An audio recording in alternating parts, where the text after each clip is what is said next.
Okay, thank you all for joining us, coming out tonight. So Larry has written a book with which you're all familiar, I'm certain. He talks about Trumpism, and the subtitle is How to Save American Democracy. Let me start with a very, very broad question. Define, what is Trumpism? How much time do we have? 65 minutes, but... Trumpism is really a set of values that focus on thinking about, as you've heard his terms, America first, isolationism, minimizing government, dealing with people as Americans with values that are largely white Protestant, and leaving out those who don't fit in with that description. That's the beginning. That's the beginning, and there are things you mentioned like isolationism, America first, minimizing government, the call it the DNA or the antecedents of those. We've seen, Reagan, Taft. I mean, so these are not anything that we haven't seen before. But I get a sense that you think we've never seen anything like Trump. So what is it? What are the elements of Trumpism that are different than your conventional, run-of-the-mill Orthodox Republicanism, if you will? Well, the overlay is Donald Trump, who truly believes not only that he knows what's best, but that he's the only one who should be deciding what's best for the rest of us. And so, you can have all these, you support him, if you do, because you're willing to put your life in his hands because he's going to make sure that these values that we've talked about are going to prevail, even if it means taking all the different various kinds of shortcuts that are going to deny lots of people their rights and opportunities to live as we think Americans should. So there's an authoritarianism element here with Trumpism that I think is very critical, and he's the one carrying it out. But I want to say something about that, one more thing. The thing about Trumpism that we must always remember, in my mind at least, is that you don't get rid of Trumpism just by getting rid of Donald Trump, okay? Because there are lots of Trumpists out there who are ready to step in and do what he does. Because that is part of their thinking, that somebody is going to lead us, guide us, and make sure that they keep the bad guys away from us so that we can be strong. So I think it's really, I think some people, in my mind, almost take the easy way out. If we could just get rid of Trump, everything would be better. No, not necessarily. We have to think about all those values that people are clamoring to make sure are maintained. And we're going to come back to that at a little later point. Donald Trump, to use a word, it seems to be improvisational, very transactional, but you seem to feel that there is a set of principles that undergirds, it's not just whatever he wakes up every given day or tweets about, or not tweet, excuse me, truths about every night. You think there are foundational principles there? Absolutely are foundational principles. You begin with race, okay? Our culture, he would say, our culture is based on white Christianity, okay? And I mean, he might not put it quite so bluntly, but that's exactly when he talks about, he wants to make sure that we keep our country safe. He wants to make sure that our country's values are upheld. He wants to make sure, these are things that can only happen if we honor white Christian values, which means if you're not white, you're not Christian, and you're not from this country, you don't belong. You just don't belong.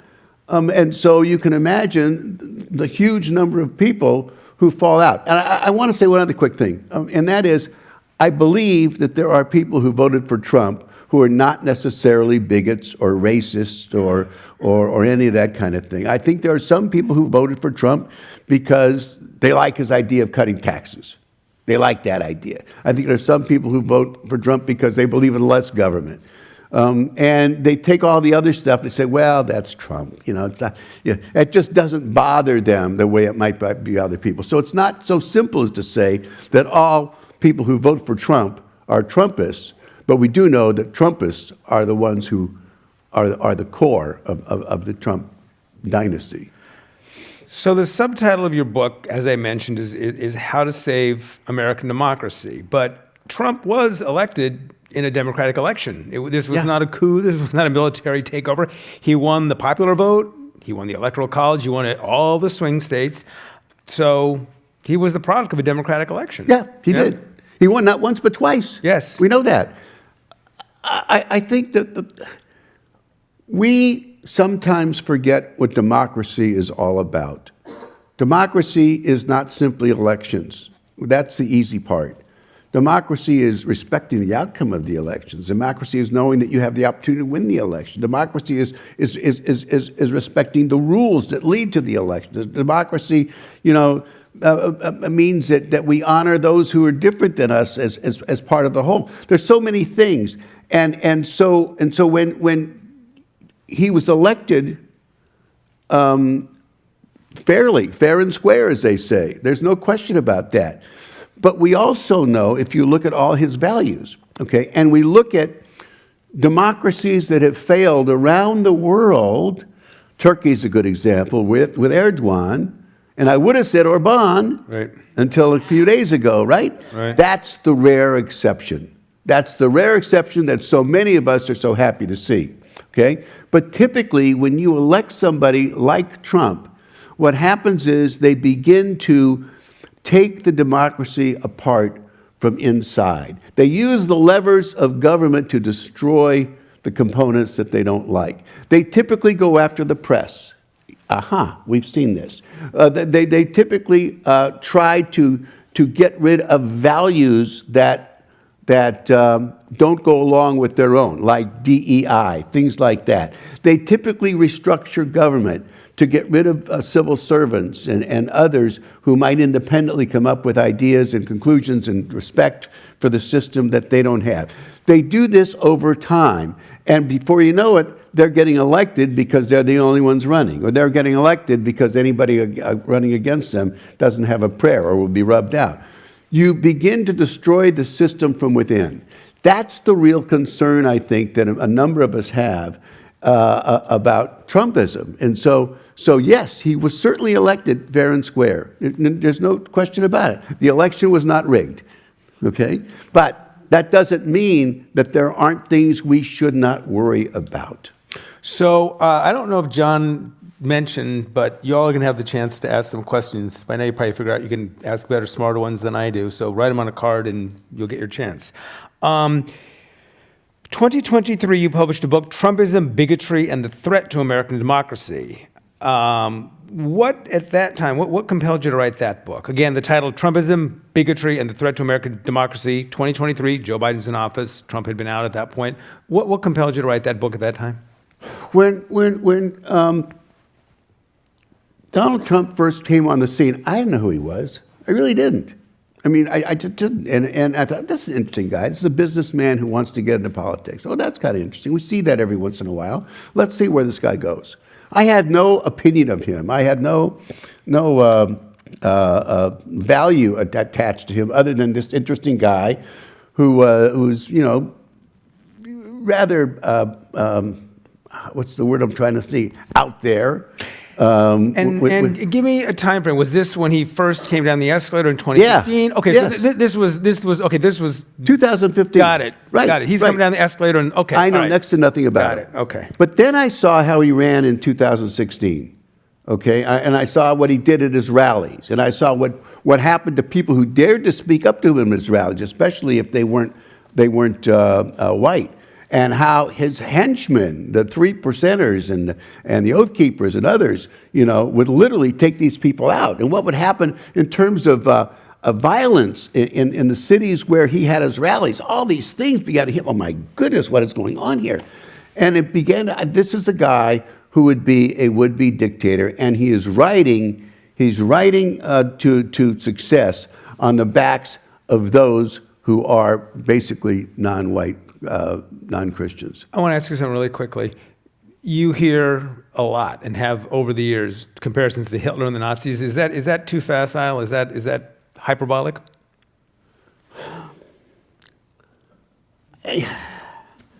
I don't want to go that far because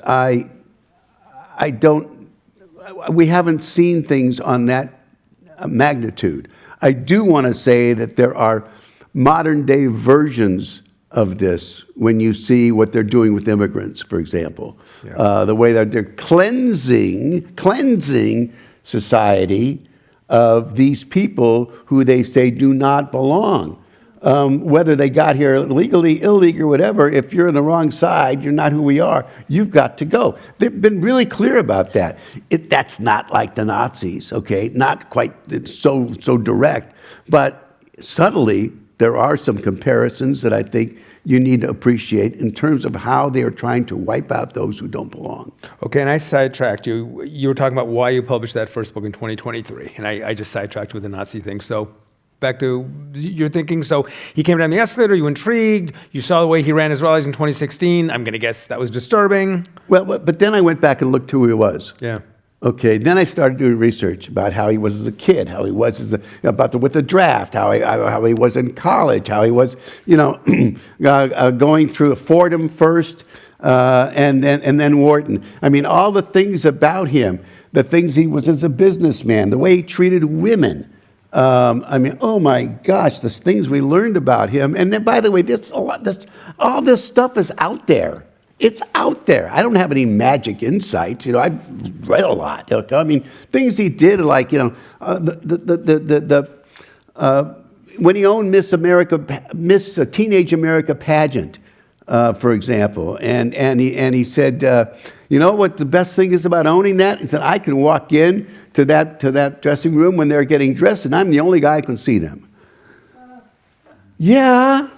This is not right. Or when he talked about how he trusted Jews to count his money because they're the only ones he can count on. I mean, there are all these different things that you begin to learn about him that are well documented from his history to the present day.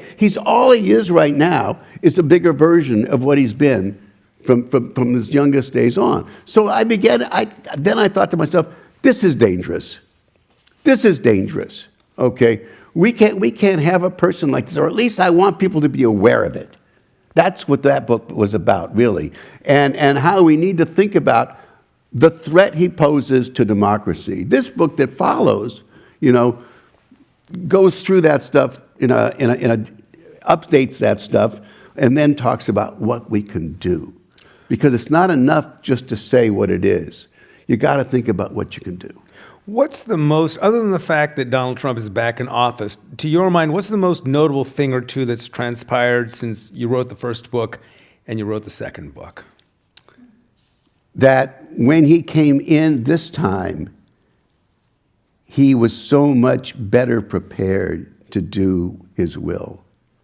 The first time, Trump really didn't know what was going on. He was the classic business person who comes into office saying, I'm going to run it like a business, this or that. People will listen to me automatically because in my company they do. And he realized that government works in its own ways. There are lots of civil servants out there. There are lots of experts out there who know a whole lot more than I'll ever know, and who are trying to tell me I can't do this, I can't do that, and this is why. And he was frustrated because he couldn't get done the kinds of things he wanted to do. This time, and you've heard of Project 2025, I assume many of you have too, along with a lot of experts who were close to him, he realized, I can really do what I want to do. Okay, I can make sure I have people who come in and I can surround myself from people who are going to carry out exactly the goals I have and those around me have. So this time we're going to be a whole lot more successful. And you know what? He has been. And for those playing along at home or following and may not know, Project 2025 was the Heritage Foundation, sort of the playbook for what Trump could do if he came back to power. The playbook, and about 140 people who were in his first administration had roles in that manifesto, okay? And that has been put into play, yeah. I'm going to give you one from the audience. Trump, of course, lost the 2020 election. Do you have any thoughts about whether his second term would have been different had he been reelected in 2020? And to what extent do you think his current actions are the result of the prosecutions, right or wrong, that's my interjection, he experienced after 2020? I don't know whether, I don't know how much he would be able to move the needle had he been reelected. I don't know. I don't know, because I think some of this was a matter of leaving office and digesting all the things that went wrong and having the ability and the time to sort of like come up with a new plan. So I don't know.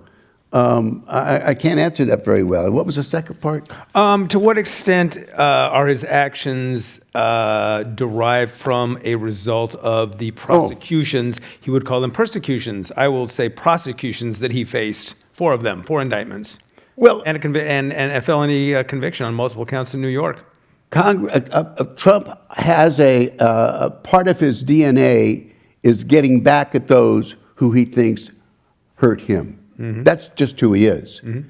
And, you know, he did that in the courts. The number of lawsuits that man has been in is in the thousands, yes. in the thousands. Yes. And oftentimes they were just suing people because he didn't like the way they behaved. He didn't like the way they treated him. He didn't like the way. Oftentimes he also sued people because they wanted him to pay and he didn't want to pay. And so he'd get into lawsuits. The idea is saying, I will tire them out.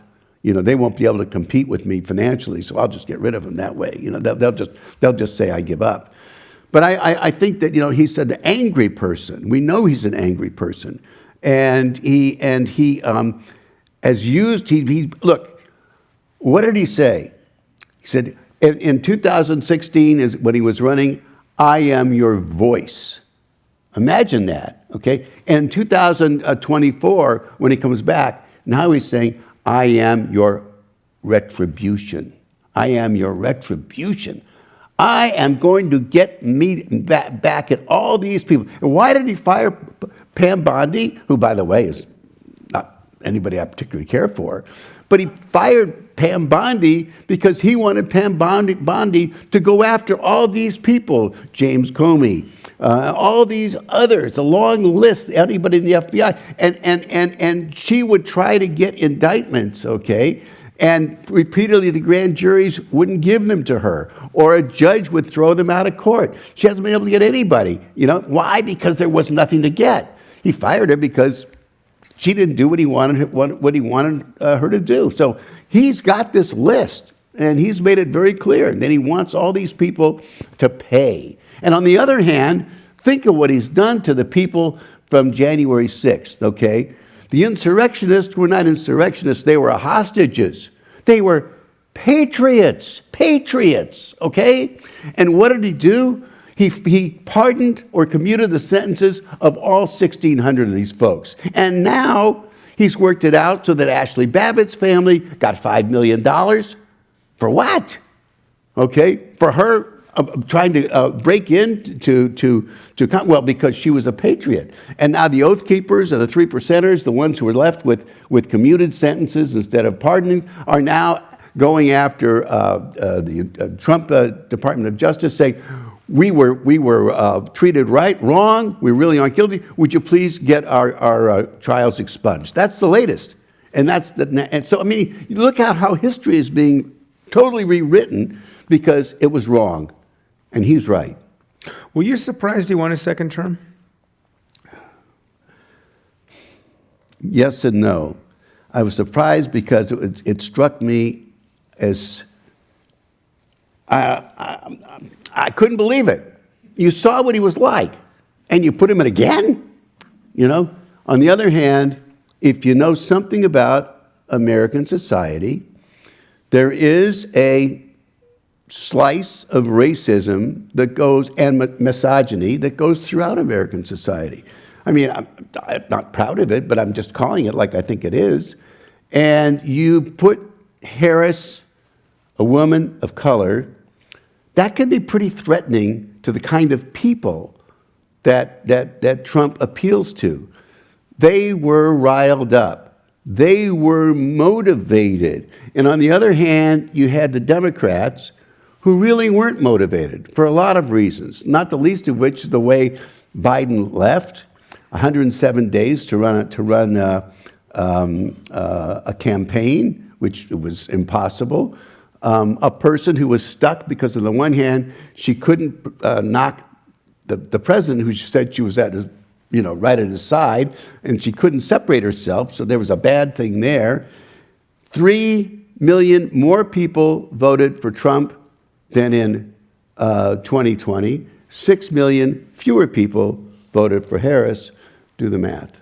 So some of that began to make a lot of sense. The week before the election, a poll came out, a national poll came out. Is America ready for a black woman to be president? 26% in that poll said no. That told me a lot right there. That was it. So you said that, and I would agree for whatever that's worth, that not everyone who voted for Donald Trump was a racist or a bigot or a misogynist. I also agree that there's an undeniable strain of racism and misogyny that is out there. What are some of the other reasons? Is it worth considering some of the other reasons why Donald Trump was, I'll say, reelected? And what are some of those reasons? One is that people don't like foreign aid.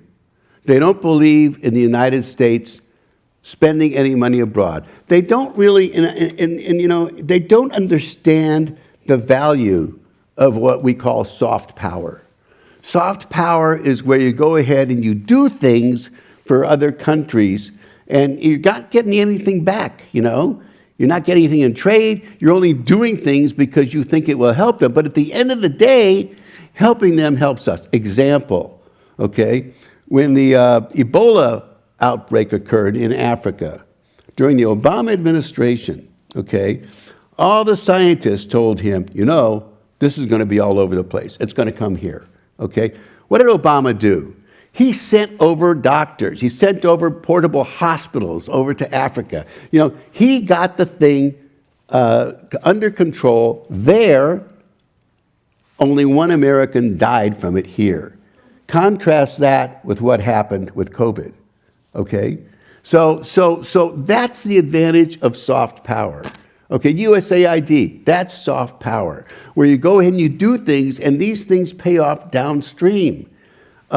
They don't believe, as he doesn't, in any kind of international engagements, organizations. He got out of WHO, World Health Organization. He got out of the Paris Climate Accord. He got out of a tremendous economic association that Obama had built up with several Northern America, Western Hemisphere countries and Asian countries to really kind of hem in China on trade. He got rid of that, okay? We'll do it ourselves. We don't need anybody else. There are a lot of Americans who believe in that. If you take a poll of Americans, how much money goes to foreign aid? About 25%. That's what they say. It's like 1%, okay? But people think that. They think that. And so that's one of the reasons alone right there why people like Trump. America first. We're not spending money. No more wars. And now you see why so many MAGA people are upset with Trump. No more wars, okay? We're going to take care of Americans here. That's one reason. Right? What about, and we all need to sort of step into the Wayback Machine. We're going back to 2024. We're not talking about what's happened since, what's happening now.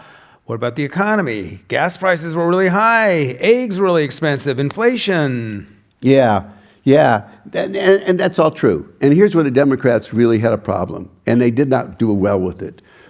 We had a lot of inflation. Much of that inflation was from COVID. And we say, what do you mean from COVID? Well, people forget that during COVID, nobody was working, right? Lots of money was coming from the federal government to pay people for not working, to make sure that families had money, to pay businesses to keep them afloat, loans that were forgiven. We're talking trillions and trillions of dollars. Some of that started during Trump. Most of it happened during Biden. Now, contrast the fact you've got all this money going out and nobody can spend it. Nobody can spend it. Supply and demand, okay? Demand became great after COVID. Supply wasn't there because nobody was making anything. Aha, inflation, okay?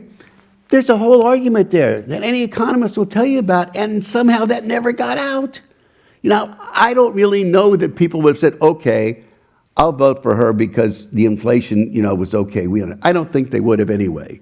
But I think that was a huge Democratic argument that never got out. So here's one from the audience that goes back to an earlier statement you made. And this is germane to 2024. You said Trump was elected fair and square. Didn't foreign interference with all the misinformation and disinformation online working on his behalf challenge your assessment? In other words, this questioner questions whether it was really fair and square, or whether Putin or someone overseas elected Donald Trump in 2024.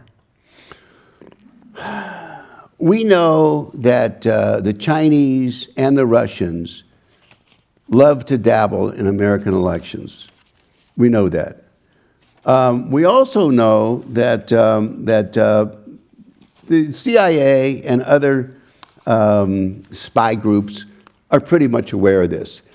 To my understanding, they have not done a lot of damage. They just haven't. They've tried, but they really haven't. The irony about Trump is, speaking of the Russians, is that in 2016, when it became clear to the CIA and the FBI especially that the Russians were meeting with Trump people, they were afraid that these guys were going to try to hold something against Trump. They were afraid that these guys were going to try to play Trump and force him into places and things he didn't want to do. So they were trying to protect Trump. They wanted Trump to be aware of these things, and it just never worked out that way.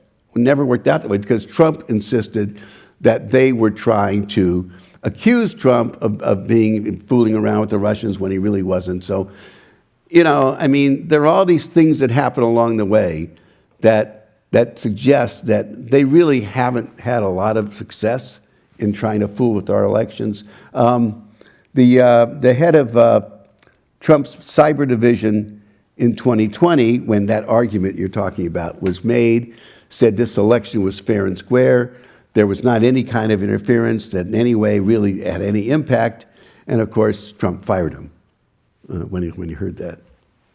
So, Dr. Gerson, and you are a Dr. Gerson, a PhD Dr. Gerson, but I mean a medical Dr. Gerson has offered his diagnosis of what ails us. And before we start talking about your prescription, is there something good? Is there anything good to be said about Donald Trump's presidency or presidencies? Well, I think there is something good about it. I'll tell you two things. One, I think Trump deserves all the credit in the world for Operation Warp Speed. And again, we have a hard time to remind folks. Yep, we have a hard time remembering this, okay? But during COVID, coming up with vaccines usually takes 8, 10, 12 years, sometimes more. And Trump said, I want to make sure we get this thing fast. I want it done in a year. And he threw all the dollars you could possibly imagine to make sure, or to do the best possible to make sure that the various pharmaceutical companies came up with a vaccine, and two did. And that was done within a year. And that saved millions of lives. And I think Trump gets all the credit in the world for that. And I totally, and I've said that. He deserves. I will also tell you that, during COVID, of course, the government has, all these resources that they keep around to deal with medical problems. And he gave some out, respirators, things like that. But there were many more he didn't. And finally, he said at one point, we're not doing anymore. You the states have to deal with it. And he just threw his hands up and walked away. I don't think that was very good. But certainly what he did with COVID on that part of it deserves a lot of credit. As far as what else he does, I think the fact that he gets people talking. I think the fact that got me to write a couple of books. Okay, I think that's valuable for me because the reason I wrote these books is because I want people to understand what's happening to us. I'm an educator. That's what I do. I want people to understand these things have happened. Maybe you thought they were happening for this reason or that reason, but let me tell you what it's really all about, and here's how and why. And of course, I document everything through and through. Okay, so before we get to the doctor's prescription, I want to ask you, and you alluded to this earlier, but my question is Donald Trump sui generis? In other words, once he leaves office, is that the end of MAGA? Is that the end of the MAGA movement? Is that the end of the animating impulses that brought Donald Trump to power? Well, I think there are two answers to that. First of all, we always know that some of these guys, there's something about them that makes them very special people. McCarthy, for example. He had people going left and right for the longest time until, of course, he caught himself up. There are people out there who are magnets of sorts. So I don't think there'll ever be another Donald Trump.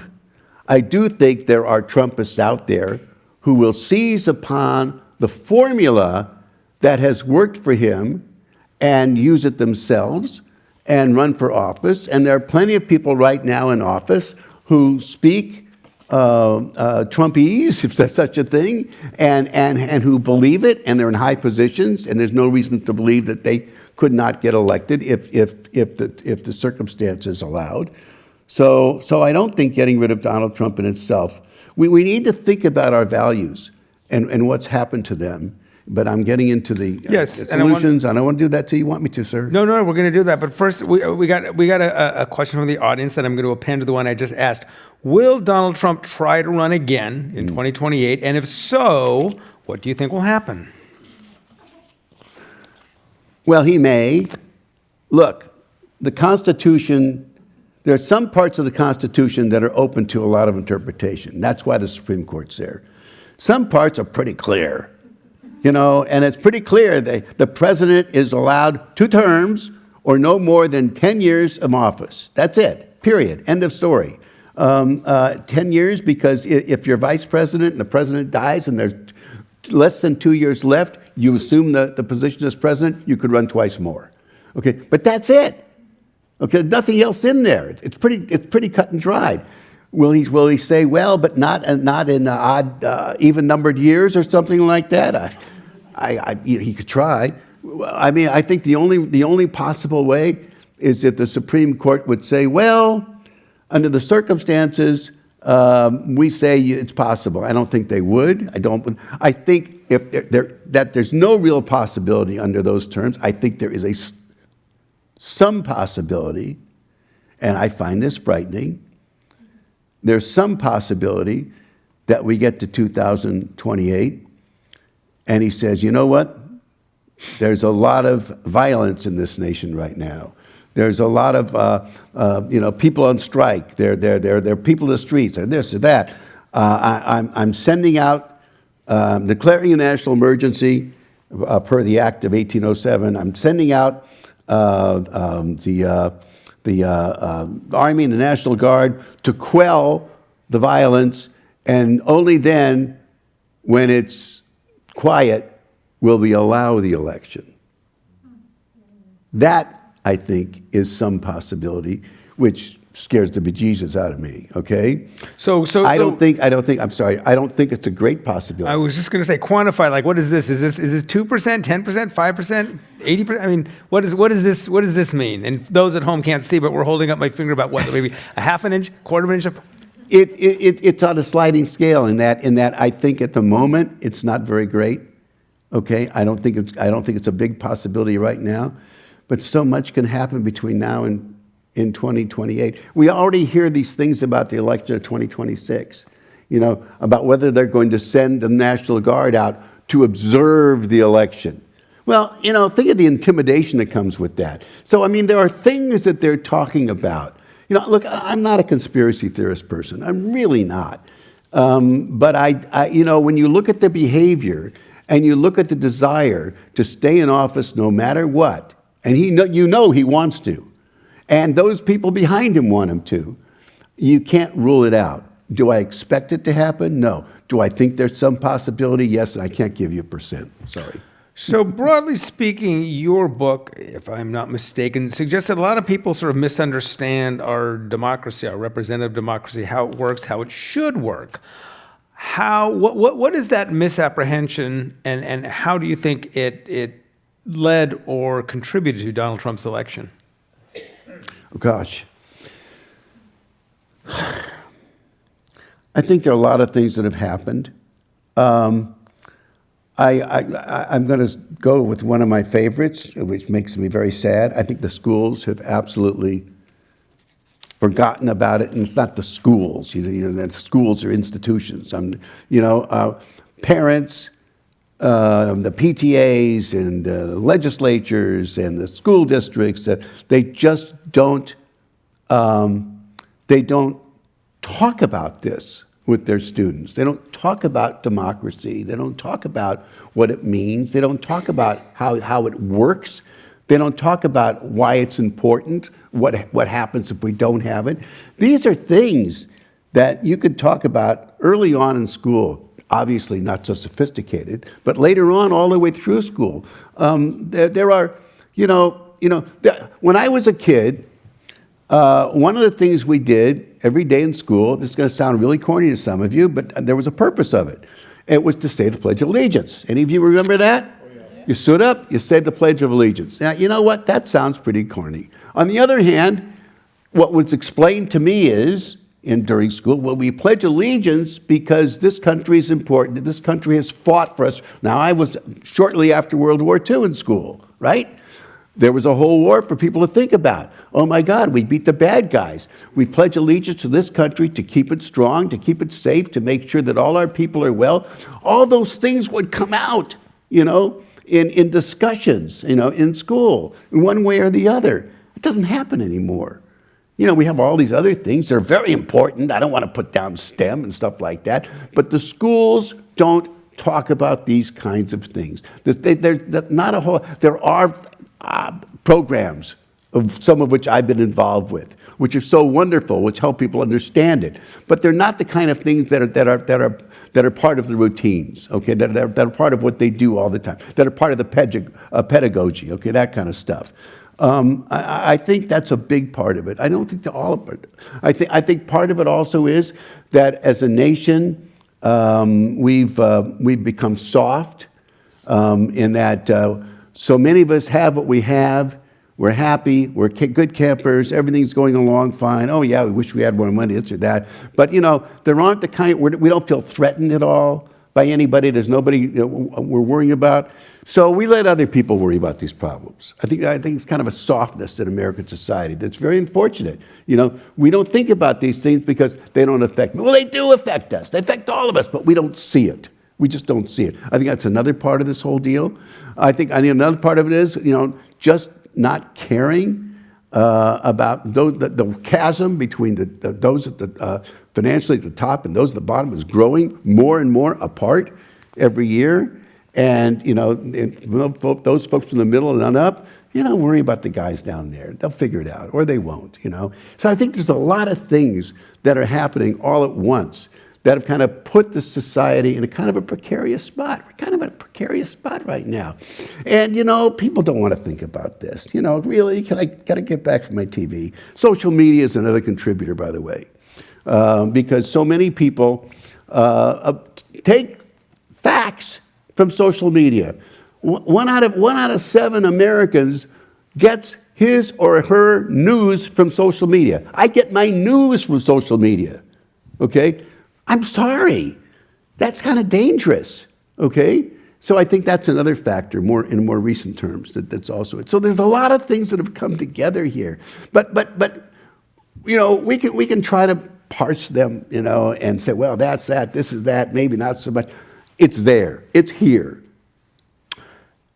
So stipulating right up front, this is very much along the lines of the famous, other than that, Mrs. Lincoln, how did you like the play?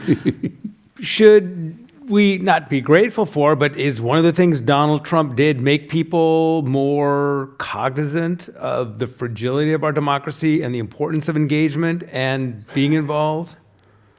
I hope so. I hope so. I hope this is a learning experience. That's why I wrote the book. I want people to understand what the stakes are. I want them to understand how important this democracy is we have. That's the beginning. And how easy it is to lose. Democracies are fragile. You have them until you don't. And when you don't, it's too late to get them back. And I want people to understand how fragile our democracy is. It's always it's fragile every generation, but every generation has to do its share to keep it there. Okay, that's what I want people to understand. And go through the whole thing with Trump to show people that, you see, you're not necessarily going to have it because where he's taking you. This is where he and they are taking you. And if you're willing to accept that, don't be crying about it later, okay? Because that's where we're heading unless we straighten out. And yes, so there's a lesson here from Donald Trump, if we learn it.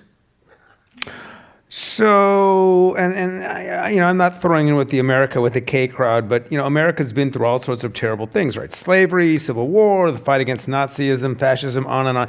No one here, no one listening has the benefit. Well, maybe some people are old enough to remember World War II, but we weren't around for slavery, we weren't around for the Civil War. How does this moment that we're all living in seems very, very fraught? Is this recency bias? How would you compare the times we're living in with other times in our history that have been, let's just say, challenging? I'm old, but not that old. Well, no, but you're a historian, and you know history. I think this is probably the most serious period in our life since the Civil War. I think so. We've had why so? Why do you say that? Why? Well, because our society is so polarized, number one. Our society is so ignorant, number two. Our society is so violent, number three. That's a bad combination. That's a bad combination. And if you think I'm being overly dramatic, I would remind us all to look at January 6th, 2021, which was an insurrection not only against Congress, it was an insurrection against democracy. It was. And it was encouraged, it was incited by Donald Trump. But he didn't go in there. All those other people did, right? And they were ready to do whatever it took to make sure that election, that free and fair election, that absolute example of democracy, okay, was not allowed. If that doesn't scare somebody, I don't know what does. And the way this whole thing has been redefined, absolutely rewriting history before the ink is dry, that's also frightening. So that maybe in 10 years, nobody will ever have heard of it, right? Because all the things are taken off the plaques and all the mentioning is gone. This is kind of frightening stuff. So I think that this is a very dangerous period in our democracy. I really do, and it worries me. I was just going to suggest people probably need a drink after this. There are several bars that are within a block or two range, so not to worry. So in your estimation, going back to the subtitle of your book, in your estimation, what will it take to save democracy? Okay. First of all, we've got to acknowledge where we are. And that's the hardest part, because people don't want to think about this. They just don't. It gives people a headache. I know. I talk to people. Once I mention the word democracy, they nod off. Isn't there something else? How about the Dodgers? Something. We have to own this. We have to own this. And I don't know if Americans are ready to own this, but I'm pleading with Americans to own this. We have to own it. We have to get involved with all the points where something can go wrong and instead get better. And that's where we start with the schools. We have to go down there. We have to let them know what's wrong and what they have to do. No banning of books, for crying out loud, okay? Treating people all the same, instead of treating them differently because of the color of their skin or their religion or their sexual preference or anything else. We need to, if these are traditional democratic values, we need to make sure they're upheld. We have to become activists. We have to become activists and do everything we can. And there's a list of things that toward the end, that I think all of these things can be done in different ways.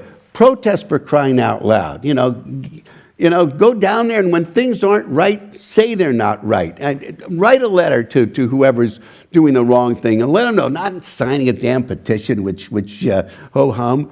A letter does wonders, much more than signing a petition. A letter wakes somebody up. Join an organization that's committed to doing these kinds of things. I mean, we can do things. We can be involved and make this a better place.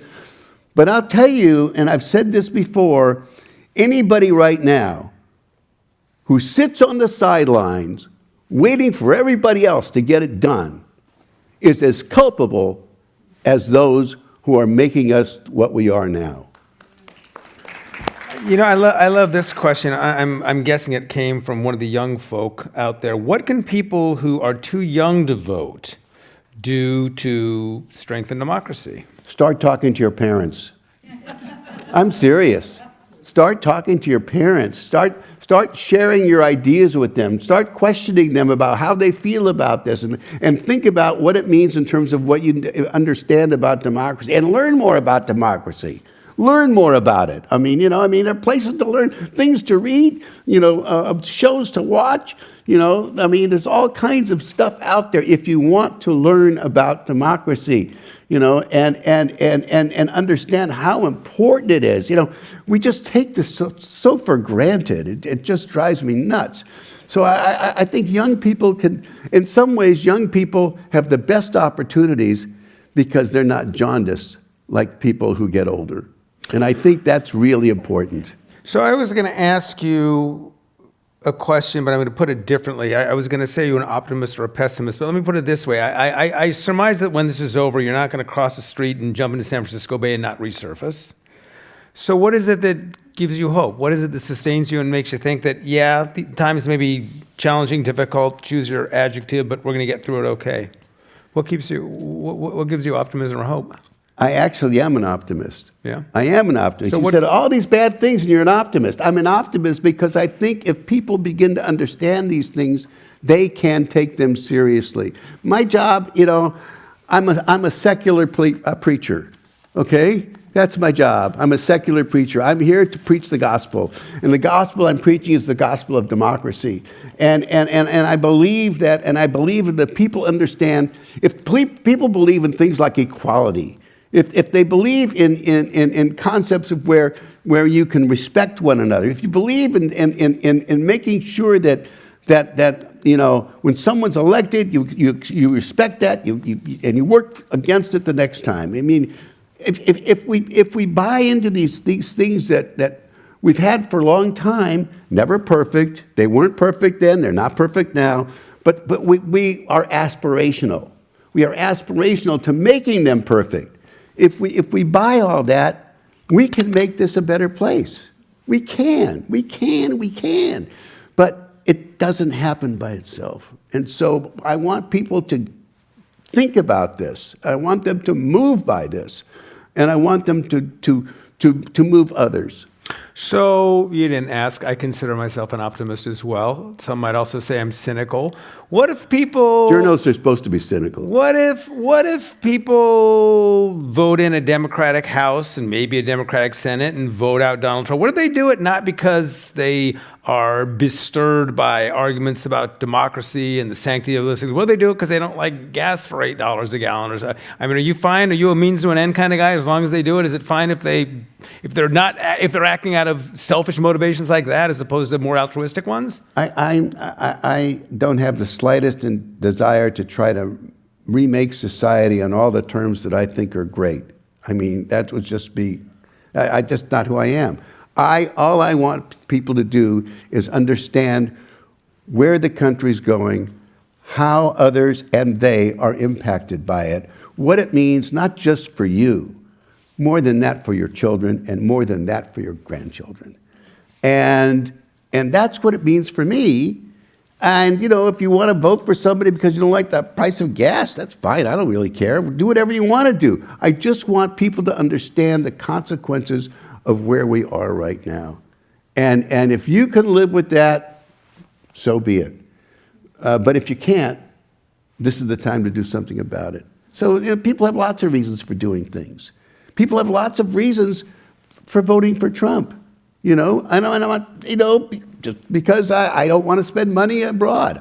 I'm not trying to remake all the kinds of policies that we do out there. I want people to think about what's happening to our system. Do you think that these changes, which many of which you suggest, and I think a lot of folks, at least in this audience, would agree are not good ones, are these changes irredeemable? In other words, have we go so far down a road that there's no turning back? I believe that we're not at a point where it's over, but we're getting closer to that point every day. We're getting closer to that point every time the president decides to ignore a court order. We're getting closer to that point when American citizens are rounded up because they were protesting with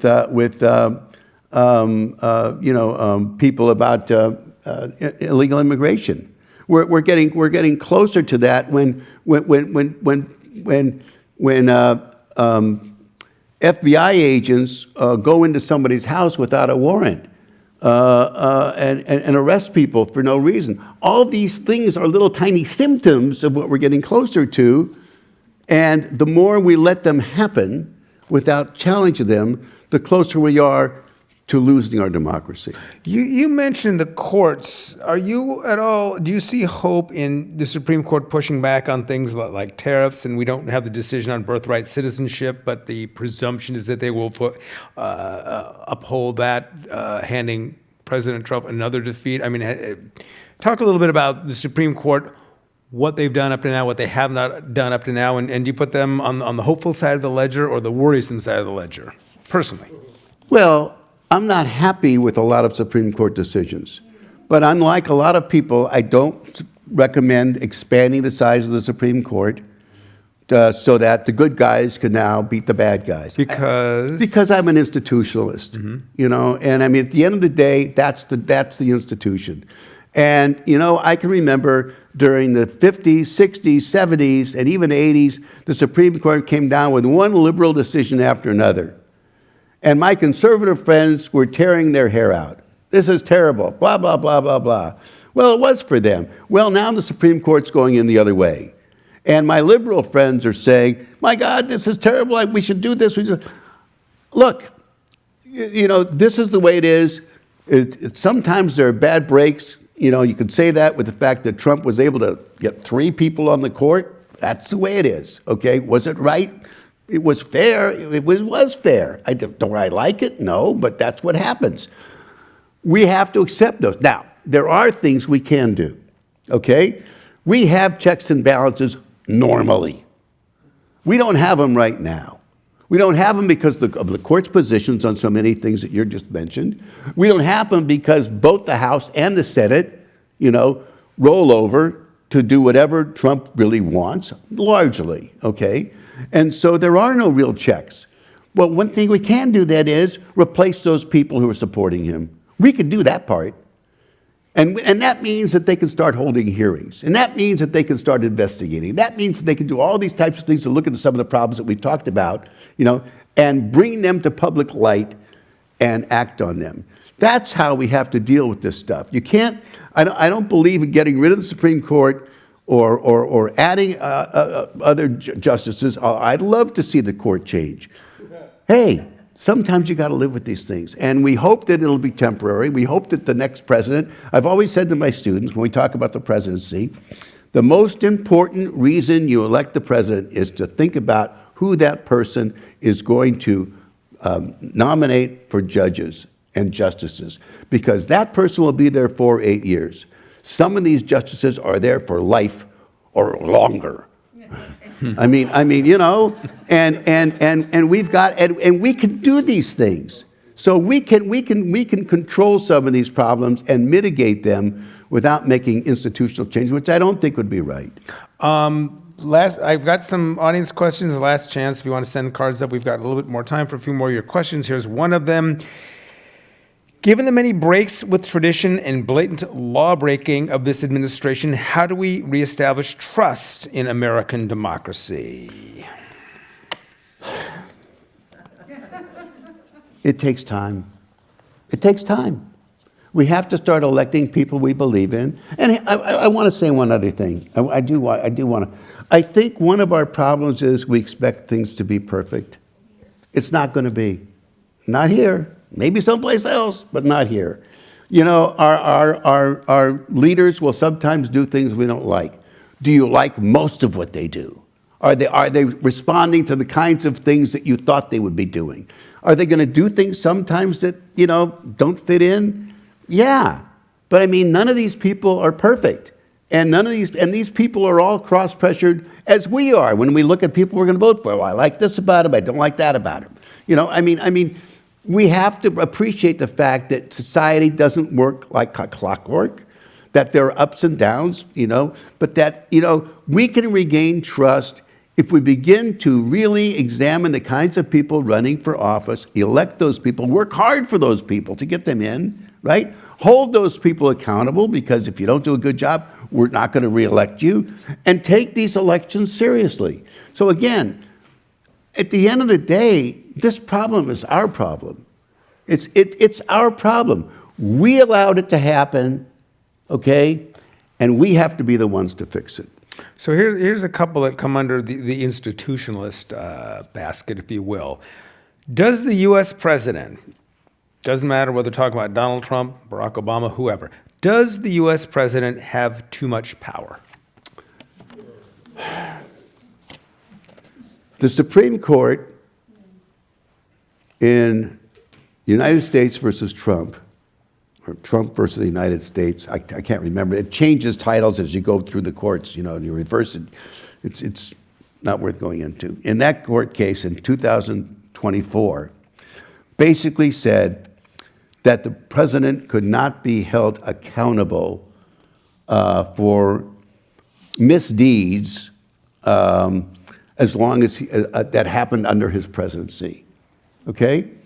And that's basically how the charges were dropped against Trump for inciting the riot and for holding the documents. That's basically the reasons for that.